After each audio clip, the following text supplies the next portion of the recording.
want to invite us to the panel that would address the issues of spiritual foundation.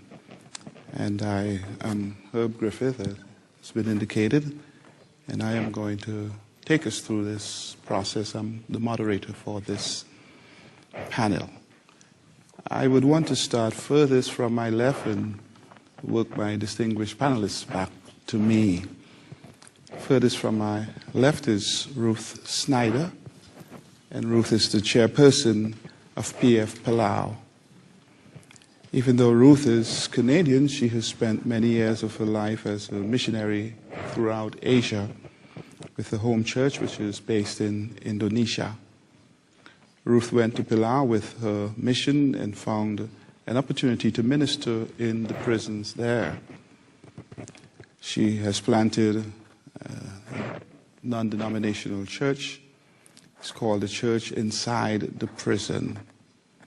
Not long afterwards, PF Palau was inaugurated, and the church inside the prison with its own leadership and has been supported by PF and churches and individual believers from the community.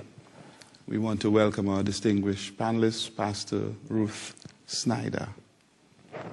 Seated next to Pastor Ruth is Olson Ebanks, who is the chairperson of PF Cayman Islands. He has served in this position for over 10 years. He is the pastor of the Church of God Chapel in Cayman Islands.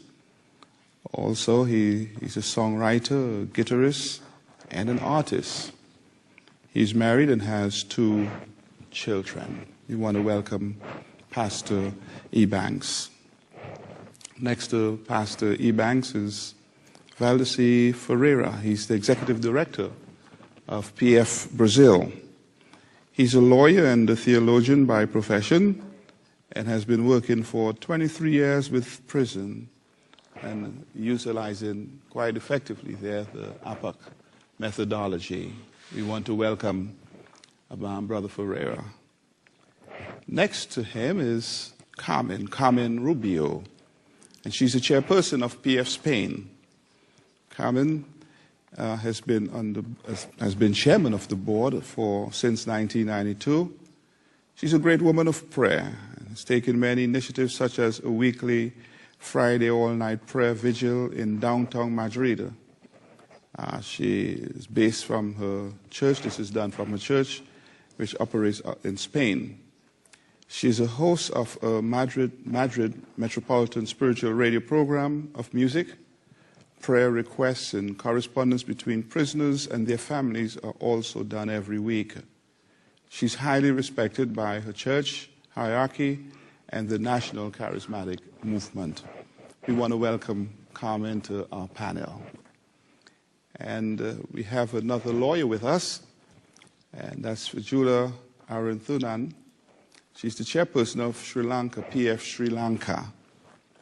She's a lawyer by profession, as we said, and has faithfully served PF Sri Lanka in various capacities and has gathered much experience and has been doing a tremendous job, I understand, as the chairperson of the board. Also closest to me, we welcome Vijula. Closest to me is Deo Gasaza. He's the executive director of PF Rwanda. He's a man who has experienced the painful horrors of genocide and has lost many family members, a sister and several children in that horrible experience. There's only one who has received a touch from the Lord can minister to people that so traumatize him. One of his activities as executive director is to lead the reconciliation program through the Sycamore Tree Project, which brings together the genociders, survivors, and their families. Deo, we want to welcome you. We welcome you all to this panel.